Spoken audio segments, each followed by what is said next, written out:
Good afternoon. Welcome to Energizing Community through Placemaking. This session has now begun, and it has been approved for CLE credits. If you're seeking accreditation, please fill out the CLE form you have been handed, or if you don't have one now, you certainly can get one from the front desk or anyone in the session who is working for this conference.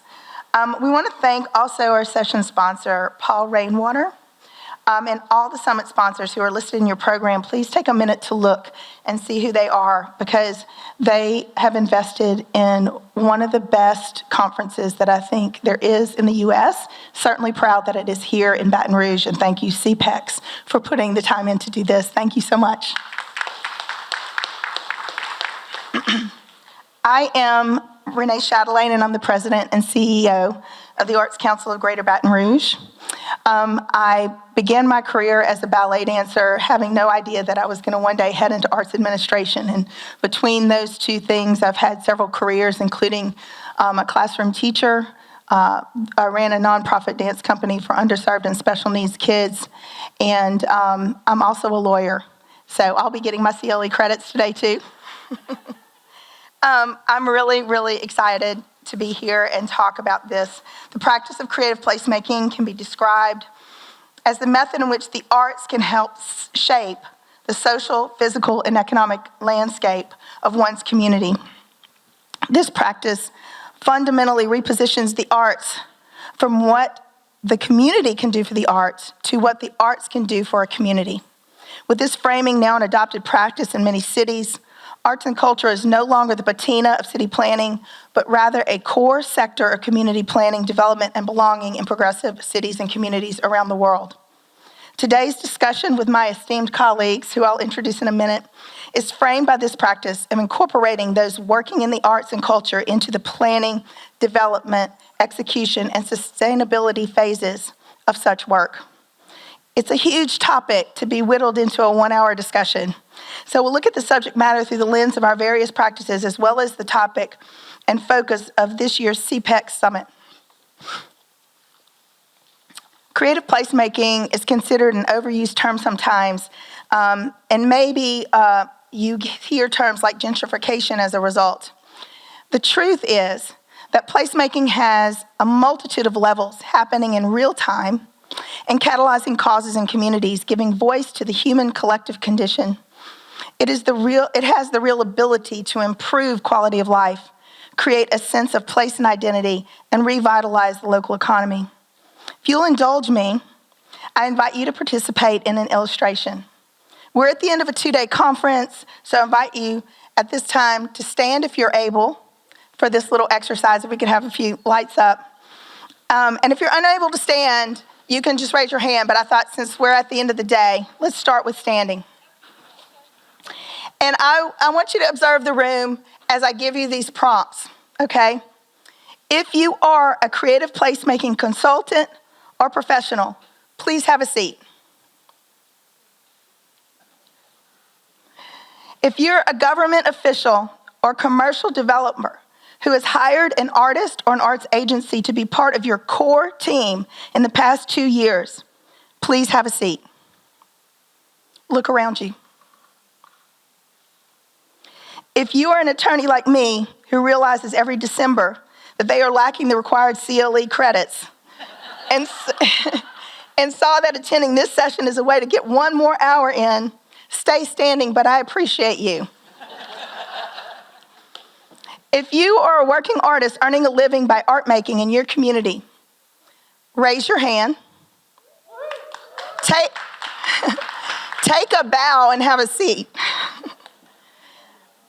Please sit if you have ever attended an annual public music or arts festival.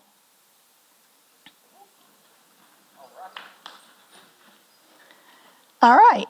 And is there anyone still standing as I look around?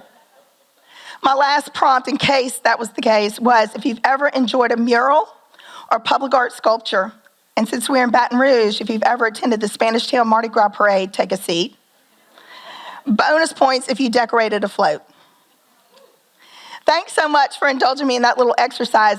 The reality of that is to show you that placemaking is dynamic. It happens through planning and it happens spontaneously. It comes from within the community and it also comes from leadership, right? But we all have to work together and intertwine for it to be effective. And when we embrace that intention and when we embrace inclusion, everyone benefits. It's important we all keep in mind who may participate or be impacted, and we'll talk about this more today with intention and the emphasis on equity. Considering the three sort of columns of placemaking, quality of life, you must always ask yourself after, for whom? Community identity and sense of place, for whom? And revitalization of the local economy, for whom? I'm thrilled today to introduce our esteemed panel to dive a bit deeper into this placemaking as it affects issues highlighted in this conference: climate, health, equity, and identity. Jamie Bennett, hi Jamie, is a thought leader at Lord Cultural Resources. He works at the intersection, and now I have an intersection between my pages, hold on. He works at the intersection of nonprofits, philanthropy, and public sector with arts, culture, and comprehensive community development across rural, suburban, tribal, and urban geographies. Jamie has worked previously with a number of public and private entities, including ArtPlace America, the National Endowment for the Arts, the New York City Department of Cultural Affairs, and Columbia University. I have been an admirer of Jamie's for years, and I'm just thrilled that I can share the stage with him today, as well as my other two friends here. John Gray, raise your hand. There he is a PhD student and graduate assistant at Louisiana State University and an adjunct instructor at Southern University. John is a musician and educator, born and raised in Baton Rouge. He performs with several different ensembles and is the sole owner of Continuum Music, LLC. He's a go-to speaker and teaching artist for various arts integration programs and camps throughout the community. John is continuing his education as a doctoral assistant at LSU School of Music, where he is pursuing a PhD in music education. He was one of the first arts ambassadors for the Arts Council of Greater Baton Rouge, and we're thrilled that we have been friends and had that relationship creatively and in our community work since. He continues to teach and perform locally and internationally. George, raise your hand. He is our process of elimination, George. He's the executive director at Nunu Arts and Culture Collective, where he manages programming. Mark is an award-winning contemporary visual artist and social sculptor. I love that term. Remember it, social sculptor. Living and working in the Arnaudville du Bayou Cultural District in Louisiana.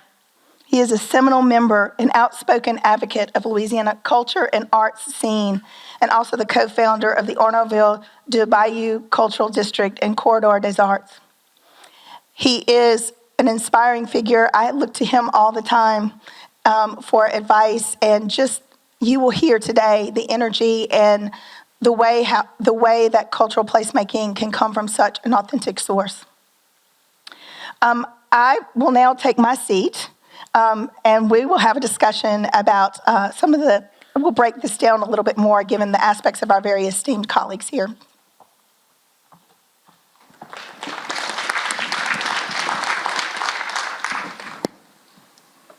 Okay, so Jamie, I'll begin with you.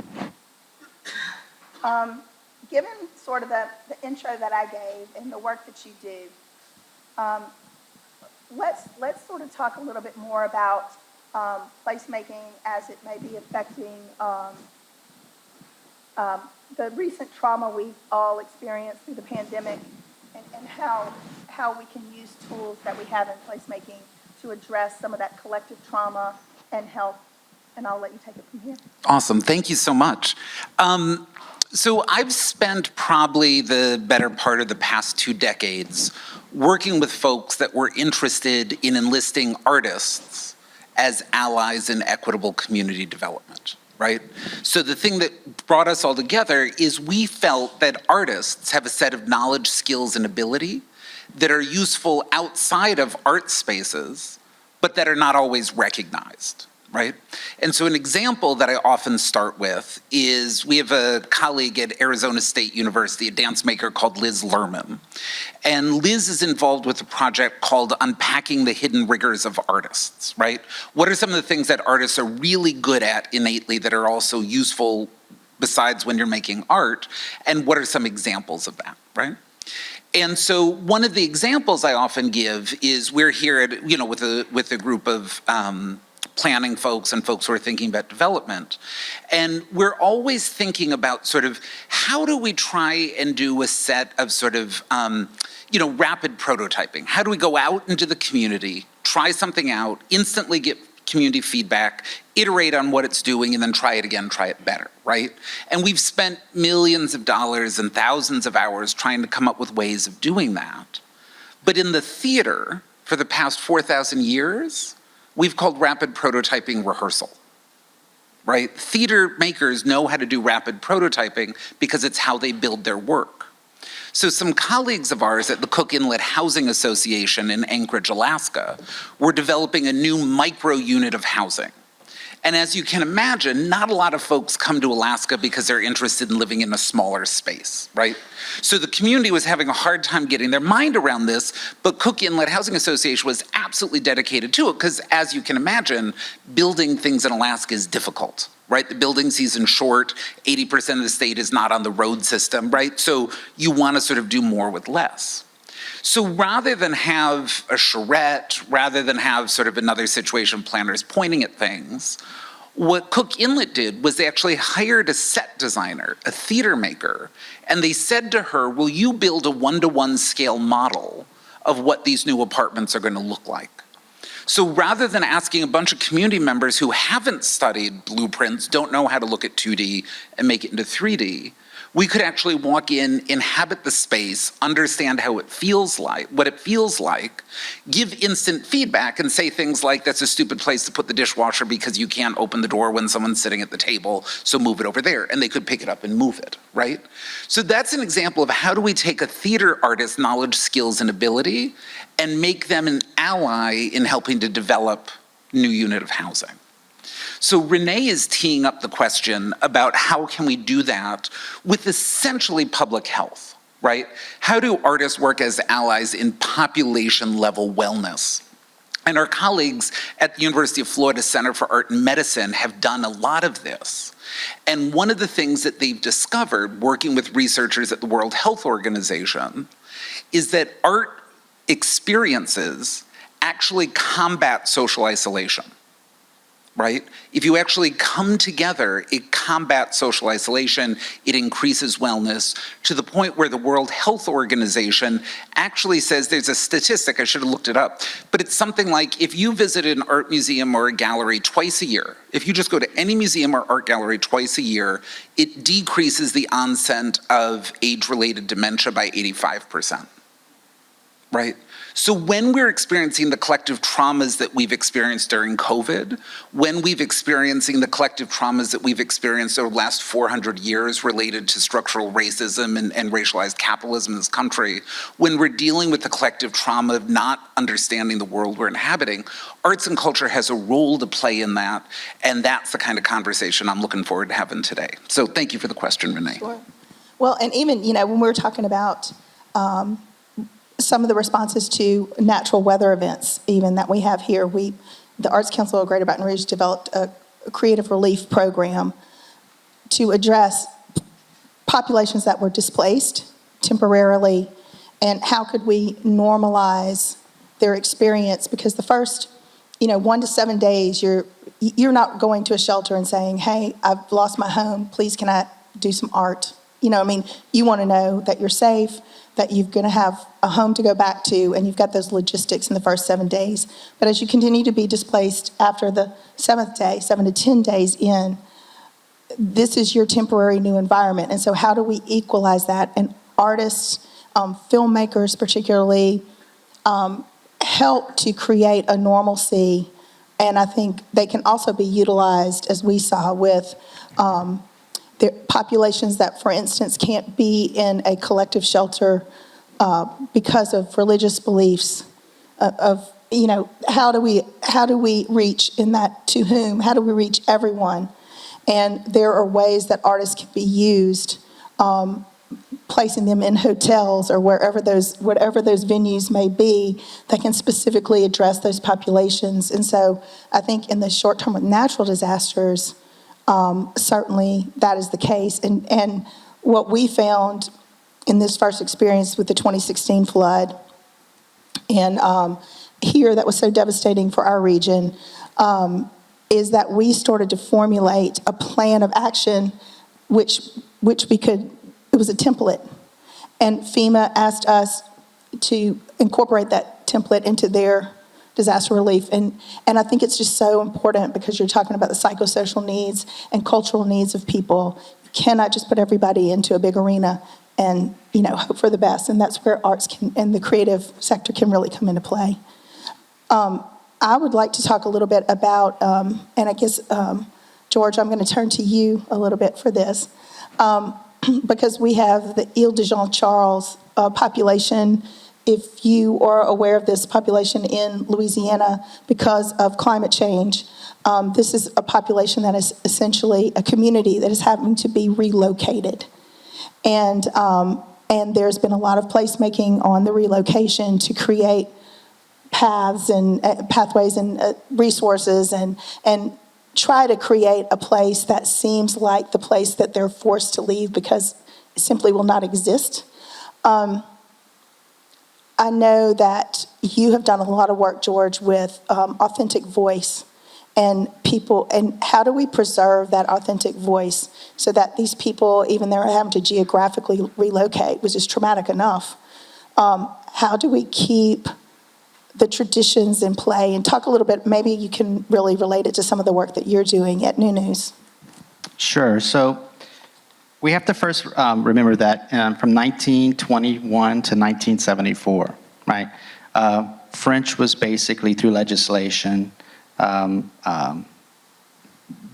you were unable to teach it as a first language in schools. And what we forget is that Louisiana was French speaking first. So the idea that you would go into a place and tell them that they cannot speak French anymore, it's basically stripping away their cultural identity. And that happened for many years. So 15 years ago, through Mavis Frugier, who was the first in Orneville to do it, she started La Table Française de Orneville. The first French table that we had at 9:30 in the morning, we had over 124 people that showed up for that first French table. She basically gave the people of that community and surrounding communities a public space to speak French, something that they had not been able to do in all of those years, because they were told that if you spoke French publicly, you were less American, right? So it was this kind of like nationalistic view of what it was to be an American. Since then, it has evolved into French partnerships that we've made with groups in Martinique, Haiti, Belgium, Canada, and France. And it has evolved over the years. And most recently, we've began the DC program, which means of here or from here, which is the Diversity Initiative for Cultural Inclusion, which gave rise to our La Table Creole, which is a Creole French-speaking table, and French-speaking Creoles of Acadiana, which is in English. And they hold their event on the same day, but back to back. The reason I'm saying this is because there is this collective trauma that has existed for many years in Louisiana as a result of it. And what we've seen is that, and I'm going to use my mom as an example. She's a Creole French speaker for 76 years. She didn't speak Creole in public because she was ashamed to do so. She was embarrassed. These tables, because all French is good French, gives them an opportunity to showcase and celebrate who they are. Since then, we've actually expanded our tables to also include a Chinese heritage table and also an indigenous table. And again, we're seeing more and more people coming forward to tell their stories. As it relates to the Ile St. John, the idea that, through immersion or creating these immersive experiences, you can basically hold on to your culture is an important one. if you create a community, because I know that, how much money did they receive? Like 40.8 million, something like that. Moving inland and creating a community is not just about creating architecture. It's not just about laying down streets or putting in sidewalks and putting in water lines and all the infrastructure that's needed. It's about trying to identify or support or create the soul of the place. And it's hard to do that because otherwise what you end up with is just a subdivision of sorts. So through immersive experiences, through heritage tables, we've been able to do that. We've also been able to do it through food. Inviting people to supper clubs or potlucks, where they can talk about what food options are on the table and talking about the origins of that particular food item. And we also do it through community development by helping communities identify their unique fingerprint. And I think that's important is that, to kind of reference back to those guys, by having them really identify who they are and celebrate that, and that's an amazing thing. I mean, I really love that example, and I too, from Louisiana, share the same history of my father spoke Creole French, and they were punished at school. He wasn't allowed to go to school until he learned English. He was sent back to his completely French-speaking community with the charge of trying to learn English, and they would be punished if they spoke it. And so as a result, I'm not a French speaker, but my grandparents were not literate. They only spoke French. And so the stories had to be transferred in all of the history of the family and the genealogy that they had in their heads and would speak of on the front porch were lost to my generation. And so I love the idea of the tables, and it's not a huge, expensive endeavor and can be done in any creative placemaking project. I mean, we do 200 activities a year through the contribution of 15,000 volunteer hours. With a budget last year, I think it was 69,000. So it doesn't cost a lot of money to do these things. It doesn't cost a lot of money to set a table and put down a clean tablecloth and make a pot of coffee and create or basically clear or make space for people to come in and have a conversation. How do you get buy-in? Because there's, I think in any placemaking project, when you're starting to do something new, there's an element of trust that you have to build. Like, you could put the tablecloth out, but how do they come? So we're not, we basically help facilitate the event, but our volunteers are the leaders. It's their program. We're not leading the conversation. It's their event. The idea is that when folks want to plug into New News, we don't say to them, like, this is what you can do. We say, how do you see yourself fitting in? What type of programming are you interested in facilitating or making happen? And so the idea is that they become the leaders of their own events. And so they actually pull people in on their own. And we just provide them with the tools. I mean, social media tools or creating press releases. We'll do that part of it, but it's their event.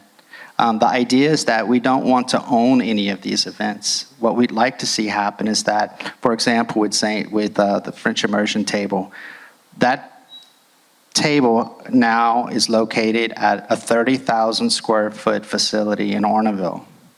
Right? It originated at New News, but now they have their own building, which we fought 12 years to acquire. Through that program, they're expanding to also, or they have been doing French immersion programming, so where universities actually come. So NYU, it's for credit to come live in Orneville for a week. And it's pay to play. It's so that money goes to help support the activities and services in regards to the French immersion program. So buy-in comes from the actual individuals who are organizing the events. I will say that in regards to the creative placemaking idea, we didn't know we were doing that in the beginning, right?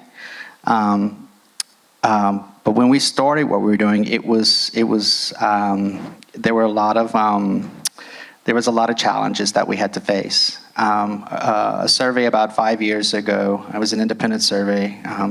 Only 4% of those that filled it out said that they were vehemently opposed to what we were doing. But only 4% is pretty incredible over time.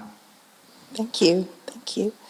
So, John, as a working artist, and I was really interested to have John on the panel because I think, to your point, sometimes placemaking becomes an architecture discussion or transportation and development. It looks geographically focused when I think we're talking about the spirit that is so important to have cultural buy-in from the residents and from the history through music. How do you tie communities together or get trust in your experience through your different performances and who invites you? You know, like, I know that you guys have your Funkin' with Friends. Yeah. But those kinds of things people grab onto, and I think it's because your concentration in brass and in jazz, which for Louisiana is, I will say forever, is the greatest export that we have given the world. And our children don't know about it. You know, we live and breathe elements of it every day in where we live, but we don't recognize that. We don't do it with any intention. So just kind of talk about what you do and how that brings community together. Well, just listening to the conversation, it brought to mind an experience I had getting into this type of music that we call traditional jazz, okay? Trad jazz, all right? And with the ideas about buy-in, cultural buy-in, and being able to make connections with folks and being able to get down to understanding truly how people experience culture and everything. So when it comes down to this music, I can download tunes, I can go to YouTube, I can go to the CD store, maybe not no more, but I can do all of this research and load up playlists and everything, and which I did. And I even had partners of mine who played in some of these groups that we would jam and whatnot too. But it came to, I came to quickly realize that there's only so far I can get dealing with this music without going there. Going down to New Orleans, going to sit amongst these other different types of bands that I was not, that I didn't come up with. These trad groups like Treme and these other bands and what have you that I would end up playing with and participating with. You got to be there. You got to awkwardly be there initially. You got to sit there and you have to take information in and really get sensitive, become sensitive to the nuances of a new environment. And then you figure out how, what your place is in that and how you can actually deal with contributing.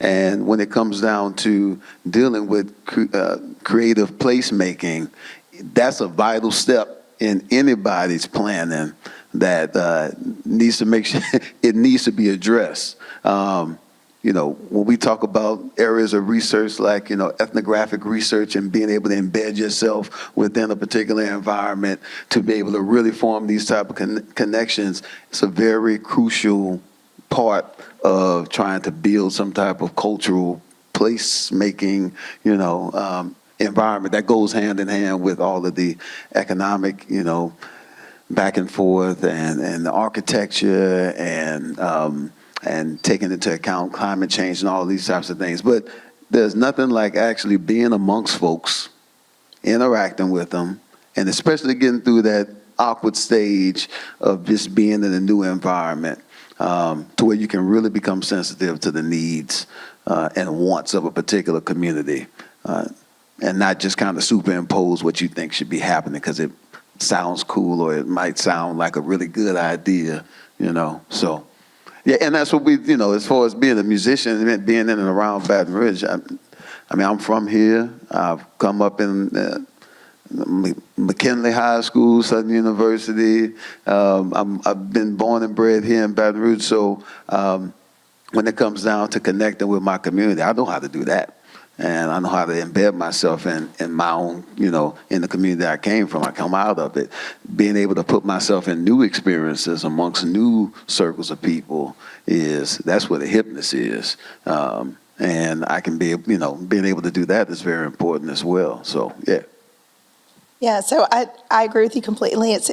I think what performing artists are taught from early is to have the confidence to go into those awkward spaces and to expose yourself. I think that's tricky for some people, and to pull in that trust, it sometimes takes time. And so you can't rush those types of things. But I think it's really important to be a listener and an observer. And then when you're invited to be a participant. And like I said, that's something that artists, again, do very, very well, especially performing artists. And so it's really important to sort of connect to those in the community that are doing such. And, to take a term from Malcolm Gladwell, you find those mavens. You find the connectors, but you also find the mavens, because people trust those people that connect and talk in the community. And I think that's so, so important. And sometimes in my experience of being involved with creative placemaking in projects around, we only have, because of funding or grants, we have 2 months. It's just not enough time, and so then that's when the charrettes happen. And it sort of feels like, and I know in some earlier sessions, like when we were talking about Scotlandville, how people express through these surveys, I'm tired of having these conversations over and over again. And I get it. I think it speaks to that model. So I think when you're looking at a placemaking endeavor, that you really should give it the time. I know with New News, and maybe you could speak to this a little, George, about it's amazing to me how you start with a particular project and it ends up not being at all what you envisioned from the beginning. If you could use an example or something. Right.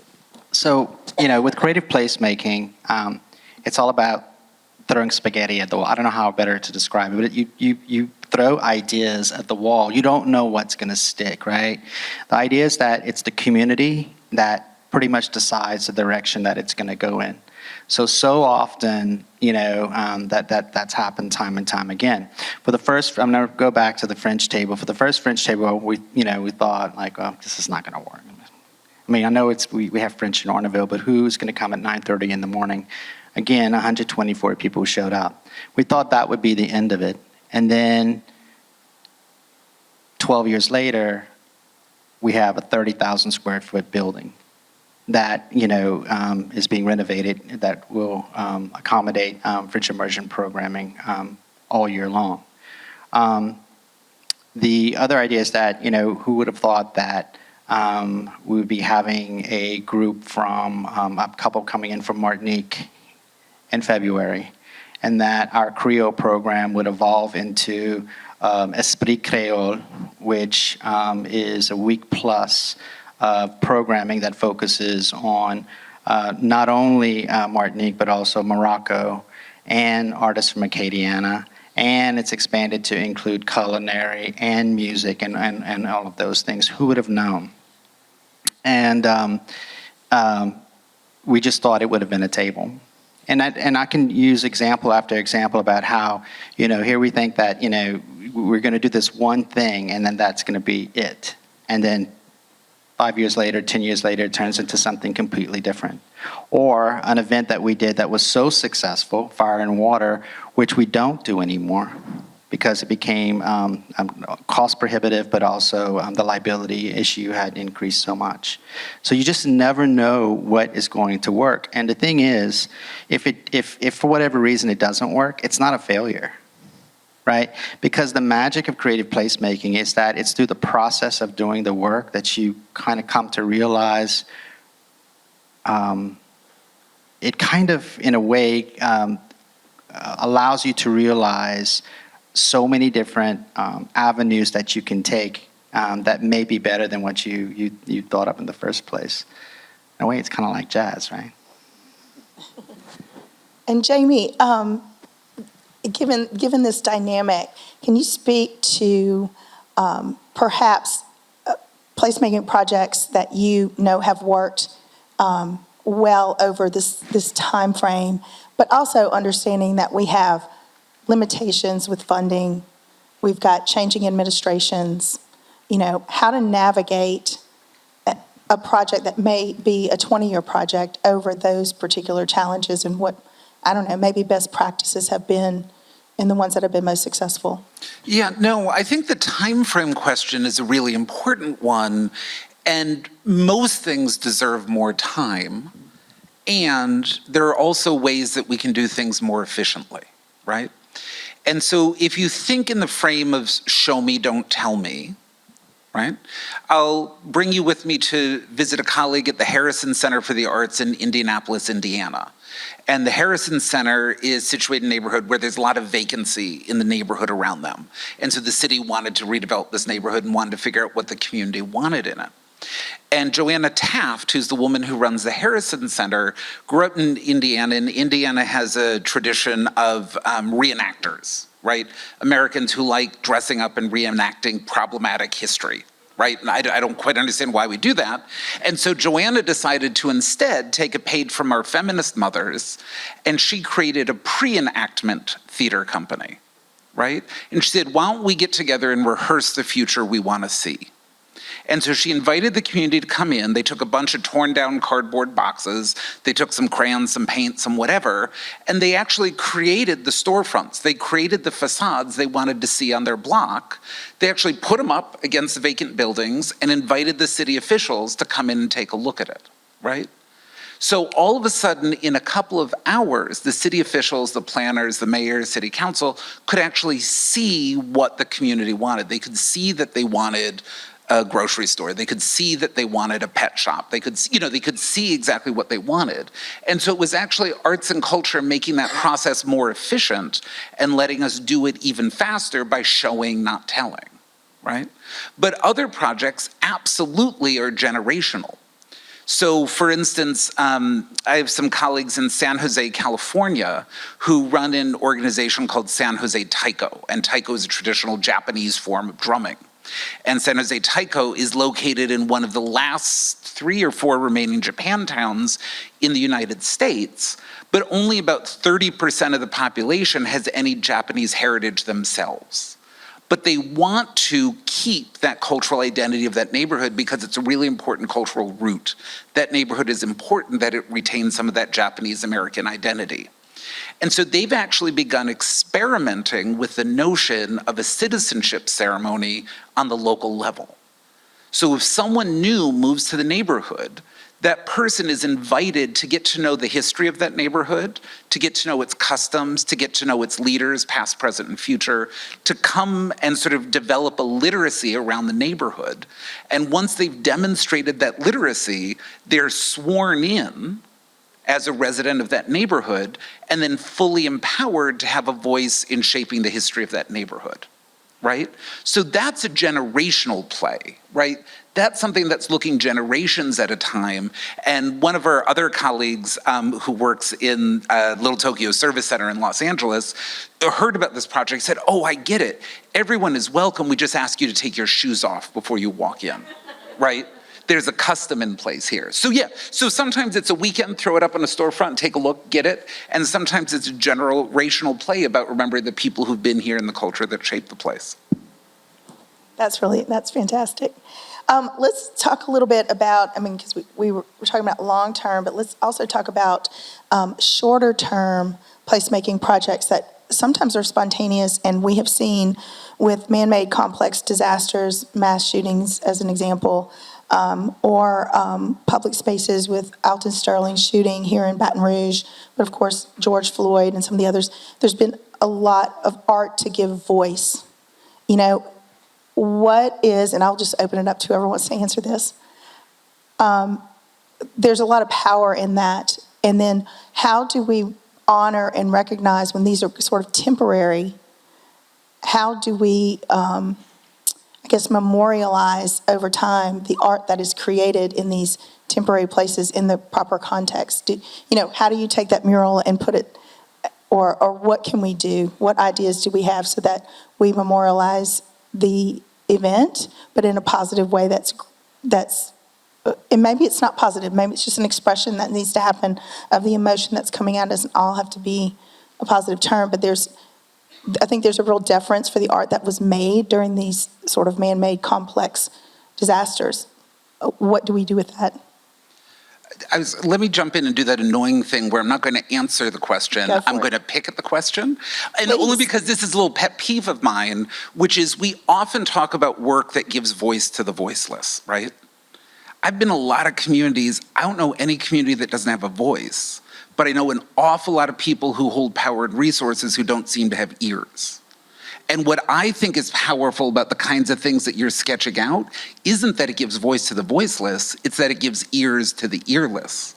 And so I think it's a way of getting power to pay attention, getting power to have to listen. And so I think the problem isn't that the community hasn't been expressing itself, it's that the folks that should be listening aren't. So that's the bit that I think is just really powerful. So I might just offer a friendly amendment and say, how do these projects help give ears to the earless? And then I love the question that you're asking. I turn that over to my esteemed colleague. I will say that I'm changing my term. That is brilliant.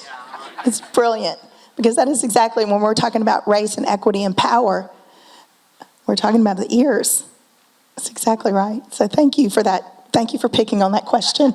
If I can jump in too. So I think that these situations are very particular, and they involve definitely more listening and communicating and reaching out to the leaders in those communities to see how does the community actually see memorializing or making permanent something that was done organically.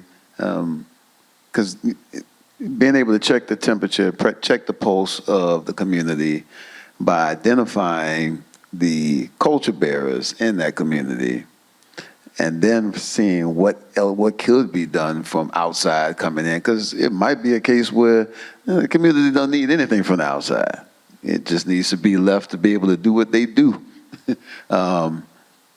Just being able to, sincerely reach out to the culture bearers in the communities to understand what the communities might want and need during those times in which very organic expressions of art emerge out of very, trying situations, So, yeah.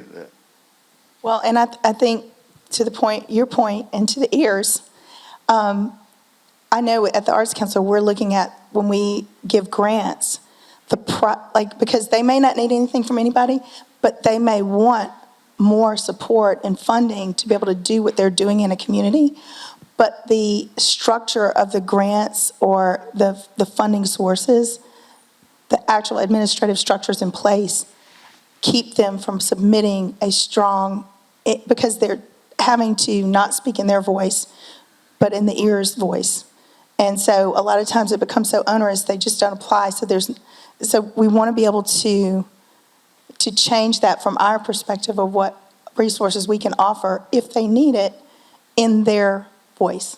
We just talked about this there was a panel that was put together, and we talked about some of the challenges for dealing with art funding, grant funding, all of these things. And yep, that's one of the things where if I have to end up spending a whole lot of my time just to be able to make sure I fill out this grant application, right? Well, I'm just not going to worry about it, especially if it's something that's going to be, if I don't see the value in the dollars, then it's something that we're just not even going to worry about. And, these communities miss out on dollars because of the way that things are set up and them having to speak in a different voice, or them not having anybody to kind of help them articulate it in the voice that's needed to get the funding, Yeah. Well, and I think that every group, I've noticed this in sessions today, depending on what group you're in, the acronyms, I don't know those acronyms.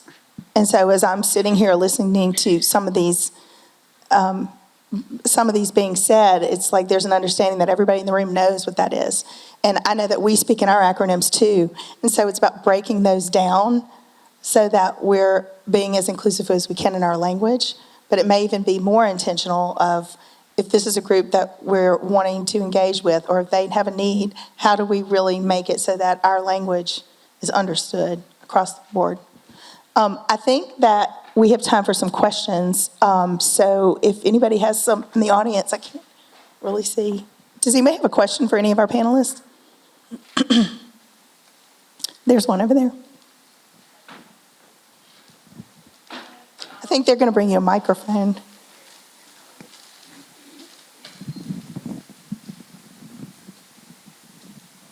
It's like Phil Donahue.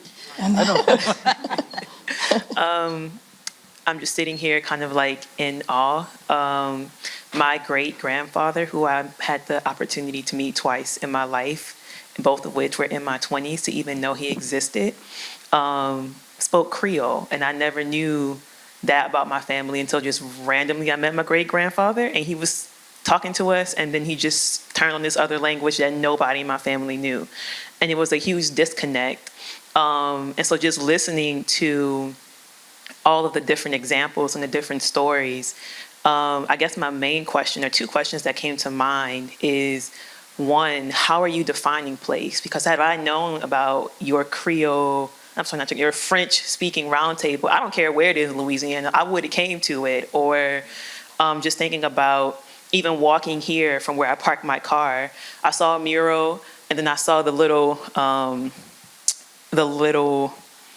crown on it, and I saw the mural and I said, oh, this is Brandon Odom. Then I saw his signature and I said, yes, this is definitely B. Mike Brandon Odom, an artist in New Orleans. And so just seeing that place can vary, creativity can vary in different places, but it still connects so many people. So what ways are you defining place, and who are the powers that be to say, this is this place that gets to have this? And are there avenues in which you are inviting others who may not necessarily be in that region or that space, but still fit into that place? Was that understandable? So, so you are the person that helps to define that space, right? We each are social sculptors. By the people that we know, for me, it's not necessarily about built environments as much as it is about the people that live within those places. And they're the ones that help to create that particular space. That's one of the arguments or one of the ideas that we present to different communities, is that a lot of places don't have main streets, right? We used to have one, and it was torn down. And so the only thing that we do have are the people. The people that live in those communities are renewable resources, if you want to think of it that way. They're the storytellers. They're the creative torchbearers. They're the musicians. They're the artists. Their recipes, their songs, all of those things help to define that particular space or that particular place. So in Orneville, for example, we're very fortunate that we're on 2 bayous, and we have 9 roads and highways that intersect in the community. So for a long time, it was started off as a trading post. And so now we like to think of it as a space or a place where ideas are exchanged or traded. When we move closer towards Grand Coteau, they have a larger Creole population. The programming there is dramatically different than what you would find in Orneville. But it's the people that help define it. So you have the power to identify, and that's the beauty of creative placemaking. No one is telling you what your place looks like. You're part of the solution, really. No, the only thing I'll add to it is when I've been doing this work at the intersection of arts and community development, the reason I begin with a conversation about place, and when I say place, I mean people related by geography, people who are physically proximate, is that on the arts and culture side, a lot of arts organizations are used to thinking about various kinds of communities, but not necessarily their neighbors. right? So the symphony or the opera or the museum tends to think about its community of artists, its community of patrons, its community, sort of global community, but sometimes they don't think about the folks that are right around the corner from where they are. And on the community planning and development side, the reason I start with place is exactly that, people. Because too often we see developments that are building for communities on behalf of people who don't live there yet, right? So I always want to remind planning and development conversations, we need to start with the people who are already here. We need to build the community that they want, filled with the spaces that they want to see. And yes, other folks are welcome to join us in the future, but let's not build for that imaginary 23-year-old hipster entrepreneur who's going to create the next, Fortune 200 company and move here someday, hopefully. Let's actually start with the folks whose families have been here 4, 5, 6, 7 generations, and let's build what they need first. So that's why I start with that place in a very rudimentary sort of people who are physically proximate sense. And another way to think about it too is you can also think about it as creative place keeping, right?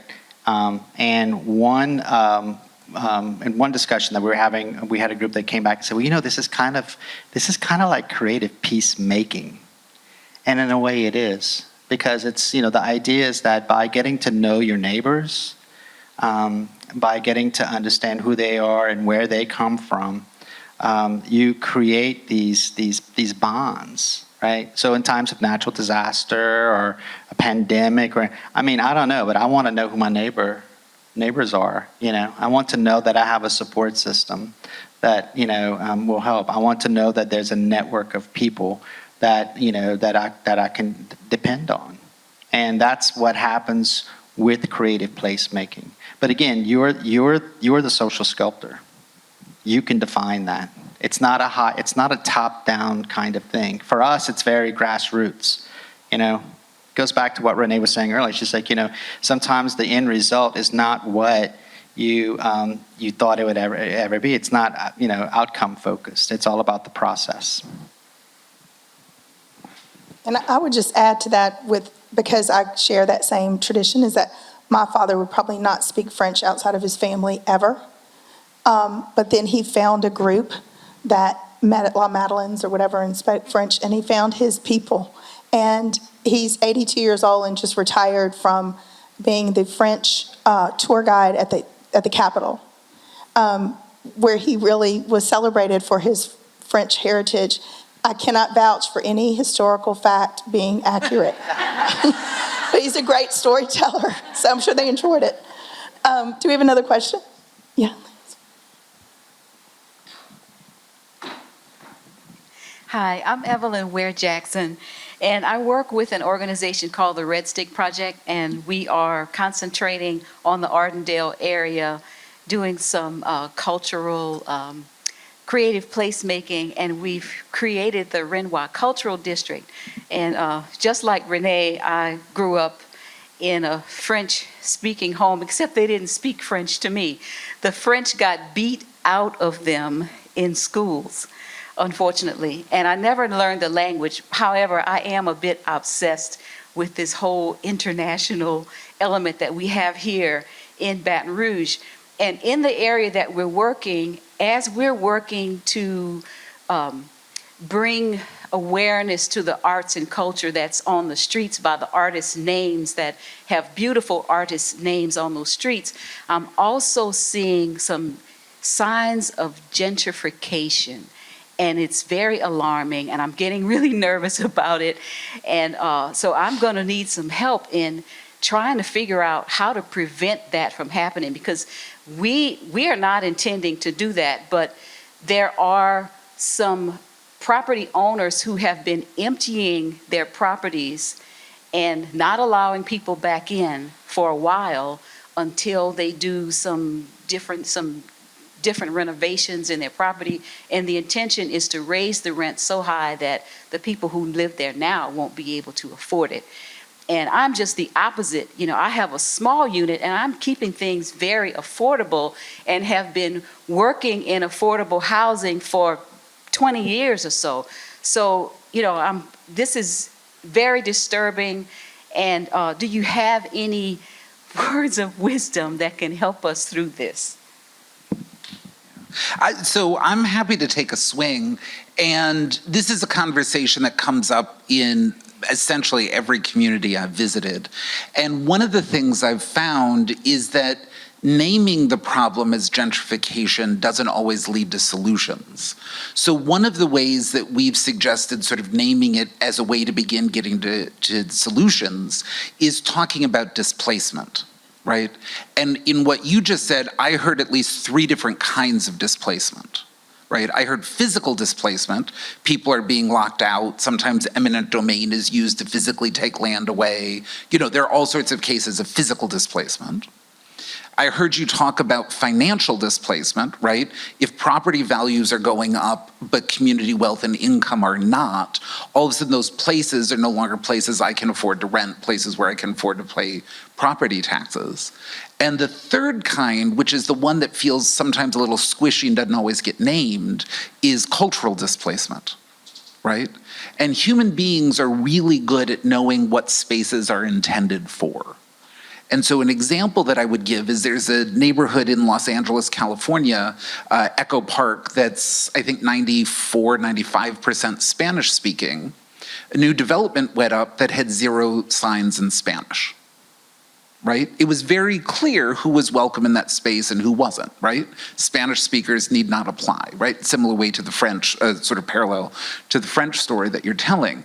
And the reason that I think it's sometimes helpful to break those down is that there are different solutions to each. And so if you're talking about physical displacement, there are ways to fight eminent domain laws, there are ways to take property control. If you're talking about financial displacement, there are ways to begin building community wealth and begin doing that. And if you're talking about that cultural displacement, there are ways to get together and double down on the culture of the people who are already there and make sure that we're holding the space and that we'll always be welcome in our own place. So if any of that's useful, I'd love to, pick up the conversation, talk about some specifics and some folks, depending on what all's going on, that you could visit with and learn from in other places. Because I mean, the happy, sad truth is you're not alone, right? Many, many, many communities are confronting this very thing. I think we have time for one more question. Thank you all for the panel. Greatly appreciate it. Jamie, hopefully this question is appropriate, but if not, feel free to provide a friendly amendment.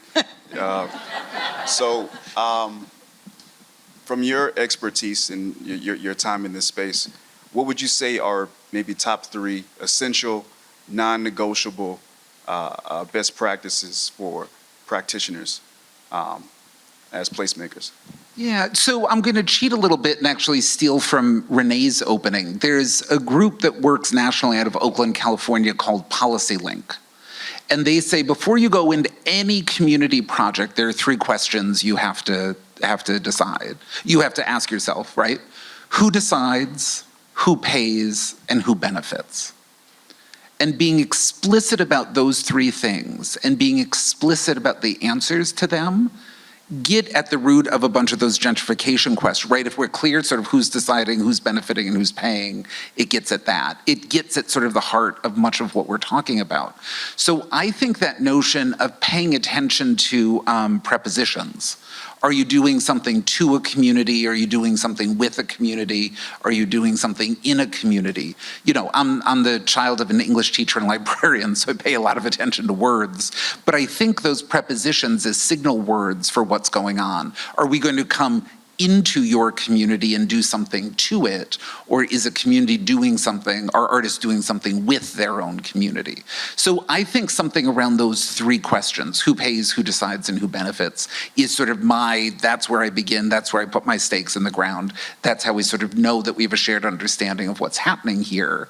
And just the way that I've sort of toyed with operationalizing this, and I don't know how many other university folks are in the room, so you're going to have a reaction when I say this, but I've been thinking a lot about institutional review boards, IRBs. And if you're particularly in a healthcare system or an academic setting, and you want to do something with a human subject, you have to go to the IRB and identify what does informed consent look like, and what does it mean to do no harm. right? So if I'm a doctor and I do that to someone, I have to make that case. If I'm a psychologist, I'm doing an experiment, I have to make that case. But if I'm a mayor, if I'm a city planner, if I'm a real estate developer, I never have to come up with a framework for what informed consent looks like, and I never have to make a declaration of what it means to do no harm. So I wonder if there's a way, other than recreating the very problematic onerous IRB system, is there a way that we could begin coming into some of the folks that are working with human communities and begin all of our conversations with that sort of, what does it mean to do no harm, and what does it mean to have informed consent? What does it mean that the residents of a place and you all understand what's happening and everyone's good with it? Who decides and who benefits? Pays, decides, benefits. And I might have them out of order, but policylink.org, I think, is their website. And just piggybacking off of that, so if we're talking about IRBs and any type of, I guess, qualitative inquiry, where we're trying to get into or, really find out what's going on with any particular group and what have you, I think intentionally many IRBs keep that open because they recognize the fact that things might emerge, but that those who are doing the looking into need to be very sensitive to what it means to do no harm and to be able to properly interpret and understand what it is, who they're looking into. And it really goes back again to how well do you know the folks in the communities that you are trying to partner with or help? And can you identify those culture bearers within these specific groups? And one of the things that I'm always surprised at how many cultural groups that exist within just in Baton Rouge. It's like there's a dulcimer. I wrote this to you. There's an old dulcimer society, And matter of fact, I was one of them was secretary at the Dunham School. She was involved in it. And there's all these different types of groups. I mean, you got drumline groups that meet, Southside Drum Corps. You got different people who are doing their thing in their communities and who know what's going on, who have their finger on the pulse of what is, what the things are happening within those communities. And I think that us not reaching out to those folks because they might not have either advanced degrees or be in certain professional circles for us to be able to put our fingers on them, our hands on them to get their input. That's no excuse for not being able to reach out to them. So that way we can make some informed decisions about, how best we can deal with helping them out. So if we got a little checklist, it's like check with the folk that's already there. See what old man June got to say about you coming in here trying to start a new program. It's always a good look. Well, I know that, I am honored and inspired every day to be working in the same field as these gentlemen. I hope that you have gotten a lot out of this session. I know that I certainly have. Be a social sculptor. Let's give ears to the earless, right? Let's talk to our culture bearers. And thank you. Let's give a round of applause for our speakers.